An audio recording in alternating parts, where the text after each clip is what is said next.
تفسیر القرآن۔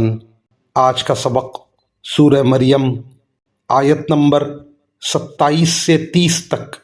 اعوذ باللہ من الشیطان الرجیم، بسم اللہ الرحمن الرحیم۔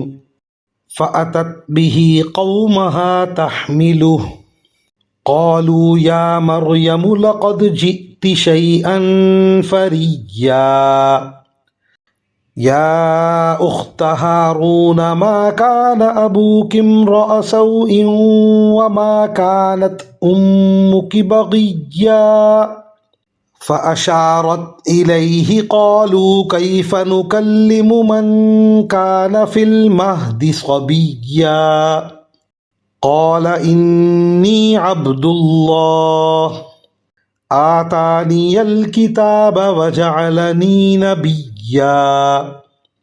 ترجمہ: پھر وہ اس بچے کو اٹھائے ہوئے اپنی قوم کے پاس آئیں۔ وہ کہنے لگے کہ مریم، تم نے تو بڑا غضب ڈھا دیا۔ اے ہارون کی بہن، نہ تو تمہارا باپ کوئی برا آدمی تھا، نہ تمہاری ماں کوئی بدکار عورت تھی۔ اس پر مریم نے اس بچے کی طرف اشارہ کیا۔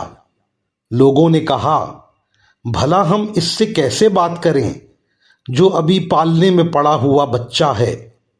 اس پر بچہ بول اٹھا کہ میں اللہ کا بندہ ہوں، اس نے مجھے کتاب دی ہے اور نبی بنایا ہے۔ ان آیات کی تفسیر میں مفسرین کرام فرماتے ہیں، بچے کی پیدائش کے بعد حضرت مریم علیہ السلام پوری طرح مطمئن ہو چکی تھیں کہ جس اللہ تعالیٰ نے یہ بچہ اپنی خاص قدرت سے پیدا فرمایا ہے وہی ان کی برات بھی ظاہر فرمائے گا۔ اس لیے اب اطمینان کے ساتھ خود ہی بچے کو لے کر لوگوں کے سامنے تشریف لے گئیں۔ ممکن ہے کہ حضرت مریم علیہ السلام حضرت ہارون علیہ السلام کی اولاد میں سے ہوں اور ان کے قبیلے کی طرف منسوب کر کے ان کو ہارون کی بہن کہہ دیا گیا ہو، جیسے حضرت ہود علیہ السلام کو عاد کا بھائی کہا گیا ہے۔ اور یہ بھی ممکن ہے کہ ان کے کسی بھائی کا نام ہارون ہو، اور چونکہ وہ نیک نام بزرگ تھے اس لیے ان کی قوم نے ان کا حوالہ دیا ہو۔